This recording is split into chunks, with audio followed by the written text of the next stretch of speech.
तो hello good morning to लफी, कैसे हैं आप लोग। उम्मीद करते हैं सभी सभी कोई अच्छे होंगे। तो आज की क्लास को शुरू करते हैं बिना कुछ देरी करते हुए। ये है चौथा अध्याय। इससे पहले 3 अध्याय ऑलरेडी कंप्लीट हो चुका है। अगर आप नए बच्चे होंगे तो जाइएगा वो वीडियो भी देख लीजिएगा, क्योंकि बहुत बेहतरीन वीडियो बनाया जा रहा है। और वीडियो आप लास्ट तक देखिए, ज़रूर देखिए, है ना, क्योंकि ये बहुत ही काम की चीज़ें हैं। अगर आप क्लास कर रहे होंगे, 6 क्लास के बच्चे होंगे, तो आपके लिए तो बहुत ही इंपॉर्टेंट हो गया। और किसी भी कंपटीशन की तैयारी कर रहे हैं, खासकर बिहार की, तो ये बहुत ज़्यादा इंपॉर्टेंट हो जाता है। ठीक है, इसी वजह से आप यहाँ पर देखने भी आए हुए हैं। ठीक है, तो इसमें जो चीज़ें इंपॉर्टेंट है उस पूरे चैप्टर को ही मैं उसको हाईलाइट कर दिया हूँ मार्कर से। जो चीज़ें इंपॉर्टेंट है मैं उसको डिटेल में समझाऊंगा। और इसके अलावा उम्मीद करता हूँ कि जो भी चीज़ें दी है कि सारी चीज़ कंप्लीट रूप से समझ आ जाएगा। कोई भी इसमें ऐसा चीज़ नहीं बचेगा जो आपके समझ में ना आए। ठीक है, लास्ट में हम लोग अभ्यास क्वेश्चन से भी कर लेंगे।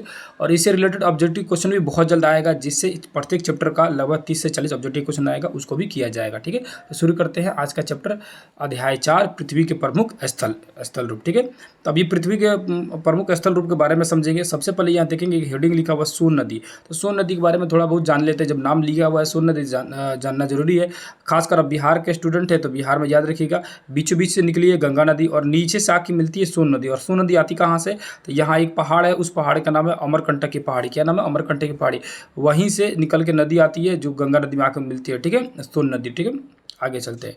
यहाँ लिखा है एक वाल्मीकि नगर। वाल्मीकि नगर जो है पश्चिमी चंपारण जिला में है। कहाँ है भैया, पश्चिमी चंपारण जिला है। और ये बहुत ज़्यादा फेमस है किसके लिए, बाघ के लिए। बाघ, यहाँ पर बाघ को संरक्षित रखा जाता है। बाघ संरक्षण के लिए ये फेमस जगह है वाल्मीकि नगर। याद रखिएगा, पूछेगा, है ना, बाघ अभयारण्य बिहार में कहाँ है, तो वाल्मीकि नगर में। ठीक है ना।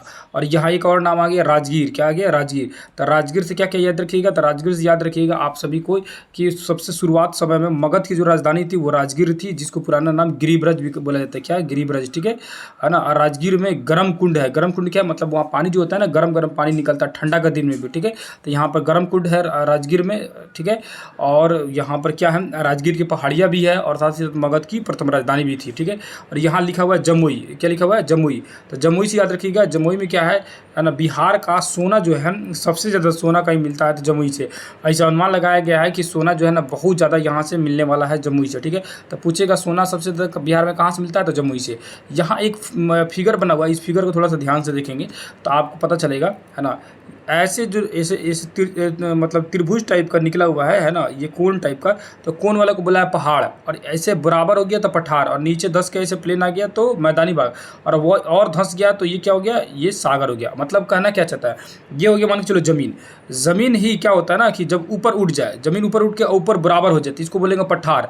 और यही अगर जमीन ऊपर उठा और उठ के एकदम तिरछा ऐसे बन गया तो इसको बोलेंगे पहाड़ या पर्वत। पहाड़ या पर्वत। अब पहाड़ या पर्वत में अंतर क्या है, कई बार मैं बता चुका हूँ कि पहाड़ किसे कहते हैं, पर्वत किसे कहते हैं। तो अमूमन मान के चलो, है ना, मतलब ऐसे तिरछा जो है इसी को पहाड़ और पर्वत बोला जाएगा। बस अंतर क्या होता है पहाड़ और पर्वत में, पहाड़ उसको बोलते हैं जो 900, है ना, 900 मीटर से बड़ा हो उसको बोलेंगे पर्वत। क्या बोलेंगे, पर्वत बोलेंगे। और 900 मीटर से छोटा हो, यानी लगभग मान के चलते 1 किलोमीटर, लगभग क्या मान लो 1 किलोमीटर। 1 किलोमीटर से ज़्यादा बड़ा है तो पर्वत बोलेंगे, और 1 किलोमीटर से छोटा है तो उसको पहाड़ बोलेंगे। और कितनों बड़ा हो, चाहे 1 किलोमीटर से बड़ा हो चाहे 2 किलोमीटर बड़ा हो, लेकिन ऊपर जाके बराबर हो गया है, कैसे, इस तरह बराबर हो गया है, तो उसको क्या बोलेंगे, पठार बोलेंगे। क्या बोलेंगे भैया, पठार बोलेंगे। ठीक है, समझ आगे। अब जो बराबर भाग रहा था उसको तो मैदानी भाग बोलते हैं। इसको आपको पता ही होना चाहिए, जो बराबर है उसको मैदानी भाग बोलेंगे, और जो मैदानी भाग से भी नीचे धंसा हुआ उसको सागर बोलेंगे। ठीक है, वही चीज़ यहाँ बताने की कोशिश किया। आगे आइए, आगे समझते हैं, है ना। इस पेज में कुछ कोई खास इंपॉर्टेंट नहीं है, सारी कहानी दिया गया है, कहानी बात हो रहा है। यहाँ पर देखेंगे तो बिहार की खाना के बारे में दिया है, फेमस है बिहार के जो खाने कौन है, भात रोटी। भात मतलब क्या होता है, चावल, है ना। भात रोटी दाल सब्जी दूध दही चूड़ा सत्तू। सत्तू भी हम लोग बिहार में बहुत ज़्यादा फेमस है। ठीक है ना। उसके बाद से चना, चना भिगो के खाने के लिए भी यहाँ पर चलन बहुत ज़्यादा है ना। अब आगे चलेंगे तो प्रायः चीनी और नीचे और समतल भूमि प्रदेश मैदान कहलाता है। नीची और समतल भूमि। नीची मतलब क्या मतलब जो नीचे है, यानी ये पहाड़ से नीचे जो हो गया, या पठार से जो नीचे वाला भाग हो गया। और समतल, दूसरा कि एक नीचे है दूसरा बराबर है, उसको क्या बोलेंगे, मैदानी भाग बोलेंगे। और उस पर खेती हो पाएगा, समतल भूमि रहेगा। ठीक है कि नहीं है। अब यहाँ दिया है मैदानी भाग, ये बहुत ही इंपॉर्टेंट हो जाता है। मैदानी भाग 3 प्रकार है। क्या भैया, तो मैदानी भाग के 3 प्रकार है। पहला प्रकार क्या है, ध्यान से देखिएगा, मैदानी भाग के 3 प्रकार, एक एक करके प्रकार को तीनों प्रकार समझेंगे।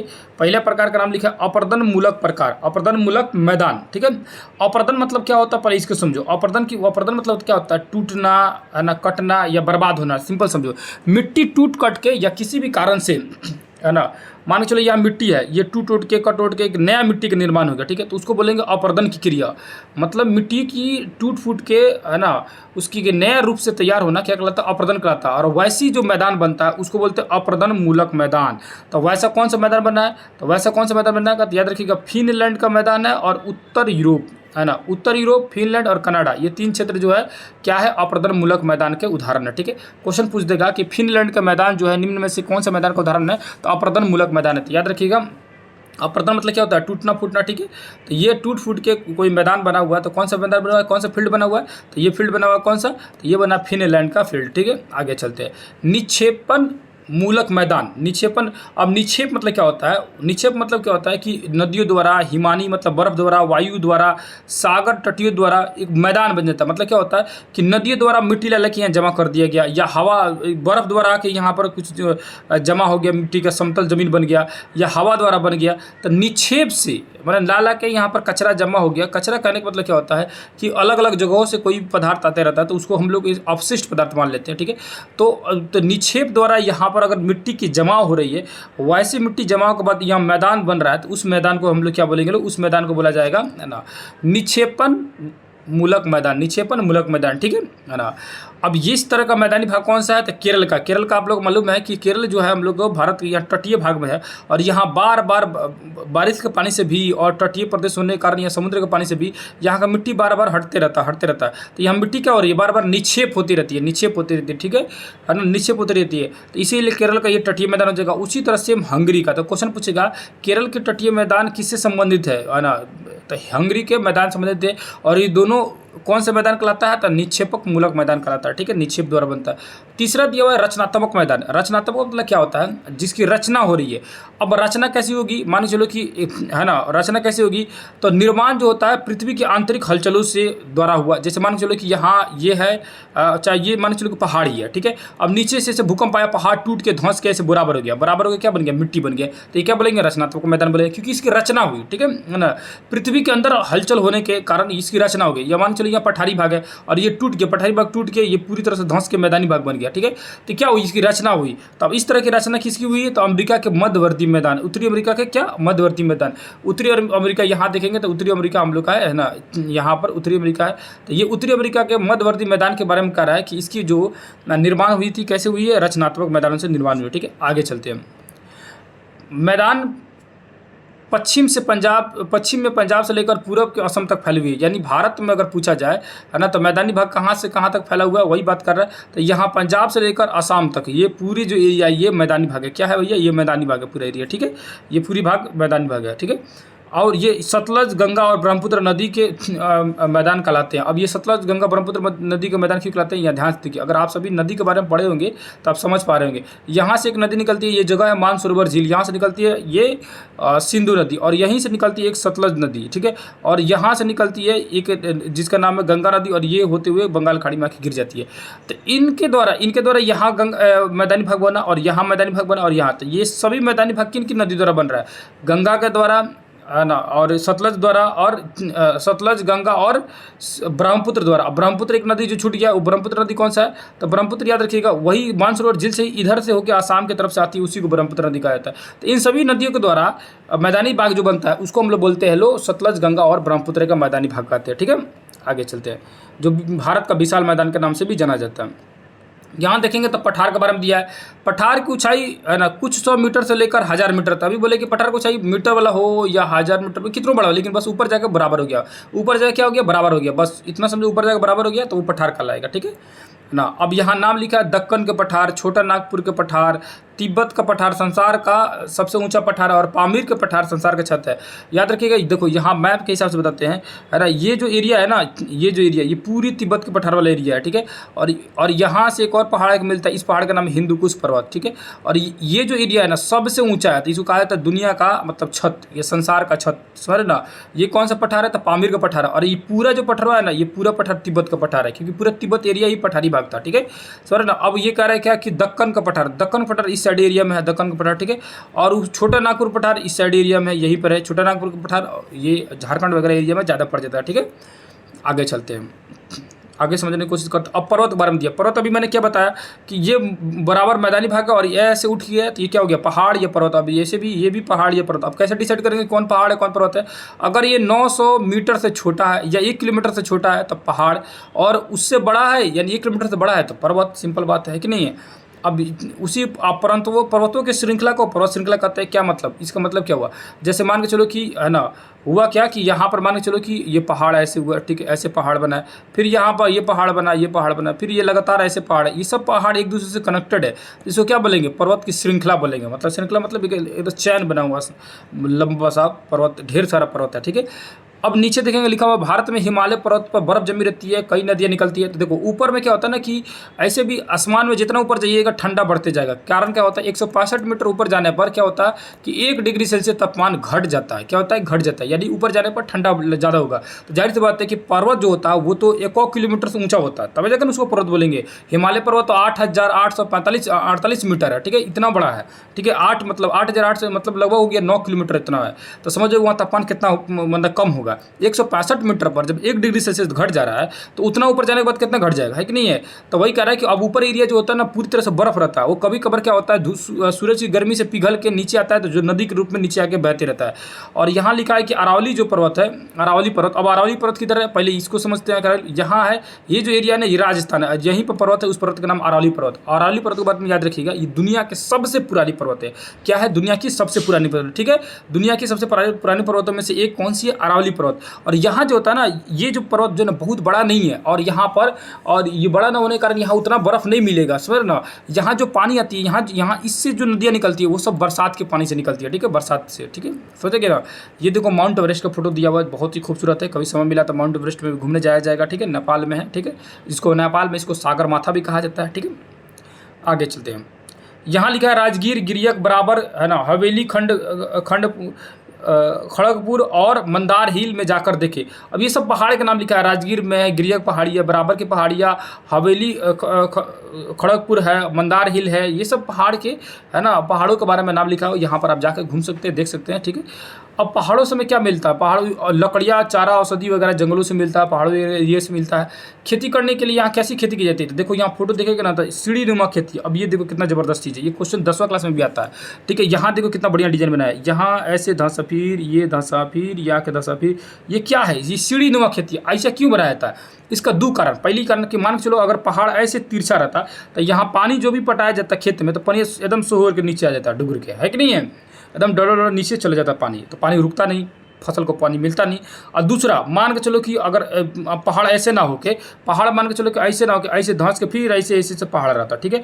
अब ऐसे ऐसे पहाड़ रहता तो क्या होता कि यहाँ फसल उगा रहता, या पानी आके जमा हो जाता। जब बारिश उरिश का पानी आता या पहाड़ में से पानी निकलता तो यहाँ पानी जमा हो जाता, तो क्या होता फसलें सड़ जाता, खत्म हो जाता, है कि नहीं है? तो पानी लग जाएगा तब वो बर्बाद फसल, और पानी नहीं मिलेगा तब वो फसल बर्बाद। अब इसका उपाय करने के लिए पहाड़ी लोग जो है ना दिमाग लगाए, क्या कर दिए, बना दिए इसको सीढ़ी नुमा। अब इस सीढ़ी नुमा से क्या हुआ, अब यहाँ ध्यान से देखोगे तो कि देखो क्या किया, यहाँ डरेर बना दिया। हम लोग भोजपुरिया भाषा में इसको बोलते हैं डरेर बनाना, ठीक है। डरेर बनाने मतलब क्या होता है कि यहाँ पर बॉर्डर बना दिया लोग कि ताकि पानी रुक सके। और जब पानी का काम हो जाएगा, मान के चलो कि पानी जरूरत से ज़्यादा मान पानी पटा दिए, ठीक है, और उसी में बारिश हो गया, ढेर पानी लग गया, तो यहाँ से धीरे से डरेरवा ऐसे तोड़ देंगे, ठीक है। क्या कर देंगे आराम से, यहाँ पर मान के चलो ऐसे तोड़ दिए, ठीक है। अब मान के चलो यहाँ खोल दिए, अब खोल दिए तो क्या होगा, पानी आराम से नीचे आने लगा, पानी आने लगा यहाँ से नीचे उसी तरह इसका डर पानी नीचे चल जाएगा। तो मतलब क्या हुआ, सीढ़ी नुमा खेती करने से बहुत सारा फायदा हुआ। पानी रोकना चाहे तो रोक सकते हैं, पानी गिराना चाहते गिरा सकते हैं। इसी प्रकार से पहाड़ी इलाका में खेती होती है। क्वेश्चन कई बार पूछेगा कि पहाड़ी इलाका में खेती कैसी होती है, तो सीढ़ी नुमा खेती होती है, ठीक है। आगे चलते हैं, आगे समझते हैं क्या है। ये देखो पहाड़ पर चढ़ते जा रहा है, छोटवा छुटिया जा रहा है ऐसे पहाड़ पर चढ़ने के लिए। आप भी कभी समय मिलेगा तो ऐसे ही पहाड़ पर जाकर चढ़ के घूमिएगा, ठीक है। आगे चलते हैं। अब आते हैं यहाँ पर्वत के प्रकार दिया, यहाँ लिखा हुआ है पर्वत 3 प्रकार के होते हैं। क्या होते हैं भैया, तो पर्वत होते हैं 3 प्रकार के। पहला वलित, भ्रंशोत और ज्वालामुखी, ठीक है। अब ये वलित पर्वत क्या होता है, वलित पर्वत मतलब क्या होता है, सिंपल समझो कि वलित पर्वत उबड़ खाबड़ और शिखर ना शंकुआकार होता है। शंकुआकार मतलब ऐसे माने शंकु टाइप का, ठीक है, शंकुआकार होता है। भारत की हिमालय पर्वत, दक्षिण अमेरिका की एंडीज पर्वत, ये सब क्या है, वलित पर्वत है, ठीक है ना।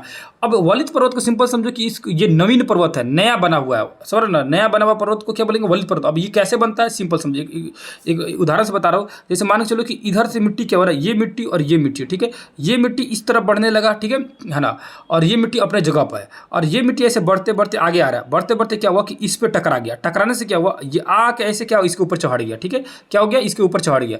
अब चढ़ने से क्या हुआ, ऐसे चढ़ गया उसके ऊपर, अब ये मिट्टी पूरी आके इस पे चढ़ गई, ये मिट्टी पूरा आके कहा हुआ इस पे चढ़ गया, ठीक है, सिंपल समझो कि मिट्टी क्या होगा, इस पे आके चढ़ गया। अब ये चढ़ने से क्या हुआ, इधर में मिट्टी टूट के गिर गया। जैसे बात मान के चलिए मिट्टी चढ़ेगा तो यह भसक के गिरेगा कि नहीं गिरेगा, अब गिर गया। अब ये पूरी डिजाइन ऐसे बन गया, पूरी क्या बन गया, ऐसे डिजाइन बन गया, ठीक है, पूरा डिजाइन बन गया। ये क्या बन गया, पहाड़ बन गया। इसी पहाड़ को बोला गया वलित पर्वत। अब हुआ क्या है ना कि भारत का जो दक्षिणी भाग है, जिसको प्रायद्वीपीय भारत भी बोला जाता है, ये जाके ऊपर एशिया से टकराया, है ना, एशिया से टकराया, टकराने के बाद वहीं पर हिमालय पर्वत का निर्माण हुआ। क्या हुआ, हिमालय पर्वत का निर्माण हुआ। पहले उस जगह पर 33 सागर था, ये पढ़ाया हुआ हूँ, अगर नहीं जानते होंगे तो कभी बताऊंगा उसको डिटेल से भी, और मैं ऑलरेडी पढ़ा भी चुका हूँ, अगर आप नहीं देखेंगे वीडियो तो देख सकते हैं जाकर, ठीक है। अब ये उसी से वलित पर्वत का निर्माण हुआ, तो उसी से हिमालय पर्वत का निर्माण हुआ और अमेरिका के एंडीज पर्वत का निर्माण हुआ, ठीक है। अब ये देखो भ्रंशोत पर्वत लिखा है। अब ये भ्रंशोत मतलब क्या होता है, मान के चलो कि ये पूरी एरिया जो मिट्टी है, पूरी एरिया क्या है, मिट्टी है, ठीक है ना। मान के चलिए पूरा आप हम लोग का जमीन है, ठीक है ना, जमीन है। अब जमीन में क्या हुआ, अचानक से ये एरिया क्या हुआ, धंस गया। क्या हुआ, अचानक से ये एरिया बीच में क्या धंस गया। अब बीच में जैसे धंसेगा तो आपको जाहिर सी बात है, जब बीच में का एरिया धंस गया तो ये एरिया उठा हुआ दिखेगा कि नहीं दिखेगा, ये वाला एरिया क्या हो जाएगा, उठा हुआ दिखेगा। कैसे दिखेगा, उठा हुआ, ये वाला एरिया उठा हुआ दिखेगा, दोनों एरिया उठा हुआ दिखेगा कि नहीं दिखेगा, क्योंकि बीच वाला जो एरिया वो धंस गया, तो ये दोनों एरिया उठा हुआ दिखेगा, दिखेगा कि नहीं दिखेगा।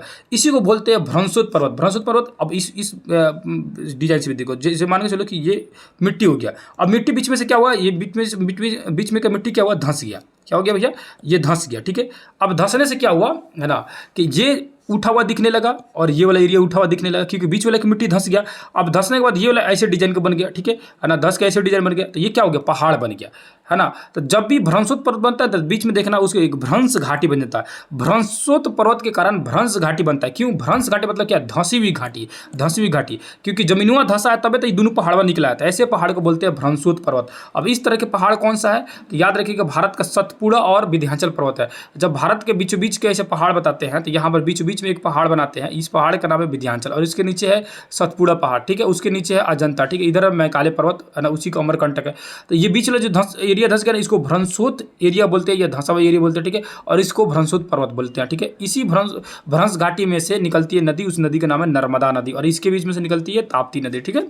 आगे चलिए, अब ज्वालामुखी, अब सिंपल बात है, आप लोग आप सभी को तो पता ही है ज्वालामुखी किसे कहते हैं, ये हो गया हम लोग ज्वालामुखी, है ना, ज्वालामुखी में से धधकते निकलते रहते। अब ये ज्वालामुखी आगे चल के किसी समय के बाद ये सूख जाएगा, खत्म हो जाएगा, तो क्या होगा, ये पहाड़ इसी तरह बना रह जाएगा, बना रह जाएगा कि नहीं बन जाएगा, तो इसको बोलेंगे ज्वालामुखी पर्वत। अब पूछ रहा है कि ज्वालामुखी पर्वत भारत में कौन सा है, तो भारत में अंडमान निकोबार में बैरन ज्वालामुखी है, ठीक है, याद रखिएगा बैरन ज्वालामुखी है, ठीक है, जो सक्रिय ज्वालामुखी अभी भी उसमें से निकल रहा है, ठीक है, कौन सी, और एक है नारकोंडम, नहीं लिखा हुआ है, एक नारकोंडम है, बैरन और नारकोंडम दो ज्वालामुखी है भारत में, एक सक्रिय और एक शांत हो गया, ठीक है ना। आगे चलते हैं, आगे समझने की कोशिश करते हैं और क्या दिया हुआ है। अब प्रदूषण लिखा है, प्रदूषण मतलब समझ रहे हो कि कचरा गंदगी, है ना, किसी भी चीज़ में प्रदूषण फैल जाना, कचरा कहलाता है, गंदगी कहलाता है, ठीक है। अब यहाँ देखेंगे तो क्वेश्चन आंसर में आते हैं, क्वेश्चन आंसर को कंप्लीट करने की कोशिश करते हैं। लिखा है बिहार में सोन नदी किस क्षेत्र से होकर गुजरती है ना, तो किस क्षेत्र से होकर गुजरती है, तो पहाड़ी इलाके से आती है, मैदानी भाग से आती है, पठारी भाग से या रेगिस्तानी भाग से आती है, बताइए किस भाग से आती है ये। तो अभी मैंने बोला कि नीचे वाली से ये जो सोन नदी जो होता है ये नीचे से होकर आता है। नीचे कौन सा एरिया कहाँ से आता है, ये पहाड़ वाला एरिया से होकर आता है। तो कौन से क्षेत्र से आता है, पहाड़ी क्षेत्र से होकर आता है।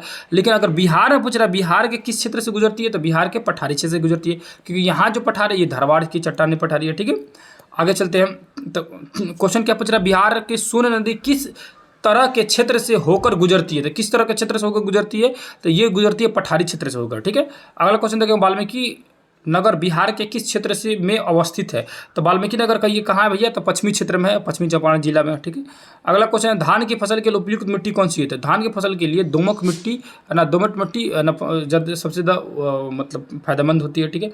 पठार के ऊपर की सतह को क्या कहते हैं, है ना, पठार के ऊपरी सतह होती है, क्या होती है, ऊपरी सतह सपाट होती है, तभी तो उसको पठार बोलेंगे, नहीं तो इसे नुकीला हो जाएगा तो उसको पर्वत या पहाड़ बोलेंगे। पर्वत कितने प्रकार के होते हैं, पर्वत 3 प्रकार के होते हैं मुख्यतः, ठीक है। कितने प्रकार के, 3 प्रकार के होती है, याद रखिएगा। पर्वत होते हैं 3 प्रकार का मुख्यतः, होता 4 प्रकार का, एक चौथा प्रकार का होता है अपशिष्ट पर्वत, जो कि अरावली पर्वत है, मतलब पहाड़ जब ढेर पुराना हो जाता है और टूट के एकदम पुराना हो रहा है, झड़ झुर जाएगा, तो उसको बोलेंगे अपशिष्ट पर्वत, ठीक है। तो वो सभी प्रकार में आ जाता है, ऐसा कुछ नहीं, 3 प्रकार, पहला वलित, दूसरा ज्वालामुखी, तीसरा भ्रंशोत पर्वत, ठीक है। यहाँ लिखा बिहार का अधिकतम भाग डैश नदी के दोनों ओर मैदानी भाग के रूप में है। तो कौन सी नदी है बिहार में? गंगा नदी है, ठीक है ना। डैश को संसार का क्षेत्र कहा जाता है, किसको संसार का क्षेत्र बोलेंगे? तो पामीर पठार को संसार का क्षेत्र बोलेंगे। पहाड़ों की लंबी श्रृंखला को पर्वत श्रृंखला बोलते हैं। क्या बोलते हैं भैया? पर्वत श्रृंखला बोलते हैं। शिमला और कश्मीर देश के प्रमुख क्या है? पर्यटन स्थल है ना। शिमला और कश्मीर देश के प्रमुख है ना पर्यटन स्थल के उदाहरण है ना।